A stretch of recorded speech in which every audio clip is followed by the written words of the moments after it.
ඔයා දන්නවද ඔයාගේ ජීවිතේට ලස්සන බැඳීමක් එන්නේ හරිම කලාතුරකින් කියලා.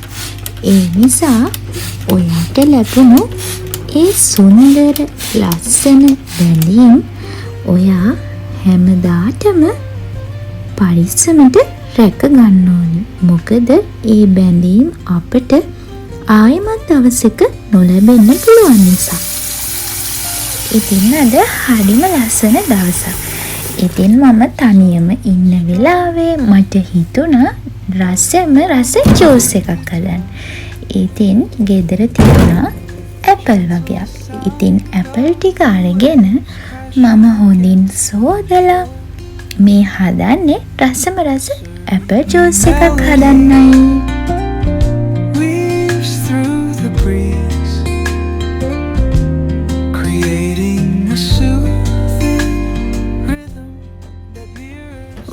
ඔයාගේ ජීවිතයට හම්බෙන කිසිම මනුස්සයෙක්ට කවදාවත් බනින්න එපා. මොකද හොඳ මිනිස්සු අපේ ජීවිතයට සතුට ගේනවා. ඒ වගේම මේ ලෝකේ ඉන්නවා නරකයි කියලා මිනිස්සු කොට්ටාශයක්. ඉතින් ඒ මිනිස්සු අපේ ජීවිතයට අත්දැකීම් දෙනවා. ඉතින් නරකම මිනිස්සු අපේ ජීවිතයට හොඳ පාඩම් කියලා දෙනවා. ඉතින් ඒ වගේම ඒ අතරේ හොඳ මිනිස්සු ඔයාට ලස්සන මතකයන් එකතු කරනවා. ඉතින් ඒ නිසා හැමදාමත් ඔයාට මේ සමාජයේ හම්බෙන හැම මිනිසෙක් එක්කම ඔයා ආශ්‍රය කරලා බලලා ඒ මිනිසුන්ගේ දේවල් ඔයා විසින්ම තේරුම් ගන්න ඕනි. ඒක තමයි අපි ජීවත් වෙනවා කියන්නේ.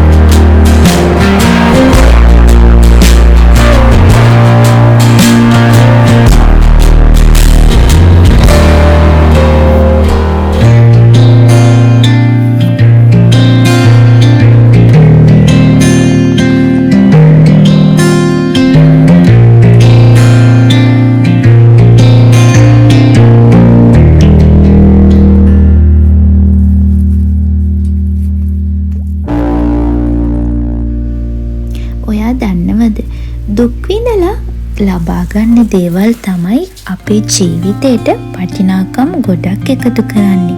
ඉතින් ඔයත් මොනවා හරි දෙයක් ගොඩක් මහන්සි වෙලා දුක් විඳලා ලබා ගන්න ඒ දේවල් හැමදාමත් පරිස්සමින් රැක බලා ගන්න ඔයා මහන්සි වෙනවා. මොකද ඔයා දන්නවා ඒ දේවල් ඔයාගේ ජීවිතේට ඔයා ලබා ගන්න ගොඩක් දුක් විඳලා ගොඩක් මහන්සි වුණා කියලා. ඉතින් දැන් මම මේ ඇපල් ජූස් එක හදාගන්න තමයි හදන්නේ. Soft strums of the warm acoustic guitar blend with the gentle sound of the waves crashing against the shore. A serene melody weaves through the breeze, creating a soothing rhythm that mirrors the ocean's ebb and flow. ඉතින් ජපානයේ කියන්නේ හරිම ලස්සන රටක්. මොකද මම මේ රටට එන්න ආසාවෙන් හීන දැකපු කෙනෙක්. ඉතින් මේ හීන දකින්න හේතුවක් තිබ්බා. ඉතින් මම එනකන් මේ අවුරුදු ගාණක් ආදරෙන් බලන් හිටිය මගේ ආදරණීය හස්බන්ඩ් නිසා තමයි මම මේ රටට ආවේ. ඉතින් මගේ පවුලේ ආදරණීයන් මගේ ගෙදර අයව දාලා මම මෙහෙට ආපු දවසේ ඉඳලා මට ගෙදර මතකයන් අමතක වෙන විදියට මගේ ජීවිතේ ළඟින්ම ඉඳලා මට නොදන්න හැමදේම කියලා දුන්නේ ඉතින් මගේ ආදරණීය හස්බන්ඩ්. ඉතින් ඔයාලටත් ඔයාලගේ ජීවිතේට ආදරණීය මිනිසෙක් හම්බ වෙන්නේ එකමික වතාවක් වෙන්න පුළුවන්. ඉතින් අපේ ජීවිතේට ඒ වගේ ආදරණීය බැඳීම් ආයෙත් නොලැබෙන්න පුළුවන්. ඉතින් ඔයාට හම්බුනේ ආදරණීය බැඳීම් ඔයා හැමදාම ආදරෙන් පරිස්සම් කරගන්න ඕනි.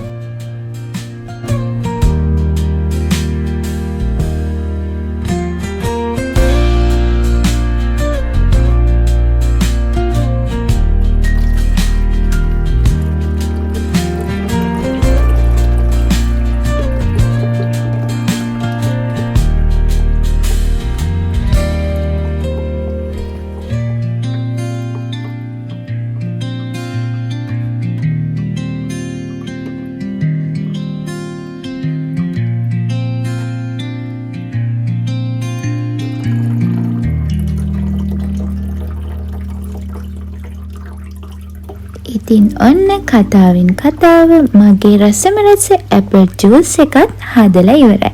ඉතින් මේක ගොඩාක් රසට තිබ්බා. ඉතින් ඔයාට තවත් මේ වගේ ලස්සන වීඩියෝස් බලන්න ඕනි නම් ඒ වගේම ජපානයේ මගේ පුංචි කුස්සියේ මම හදන රස කෑම වර්ග ඔයාට බලන්න ආසයි නම් මාව සබ්ස්ක්‍රයිබ් කරලා තියාගන්න. ඉතින් ඔයාට මේ වීඩියෝ එක ගැන දැනෙන හැඟෙන දේවල් මට පහලින් කමෙන්ට් එකක් දාලා කියලා තියන්න. ඉතින් මගේ වීඩියෝ එක බැලුවටයි මගේ වීඩියෝ එකේ දේවල් අහගෙන හිටියටයි ඔයාලා හැමෝටම ගොඩාක් ස්තුතියි.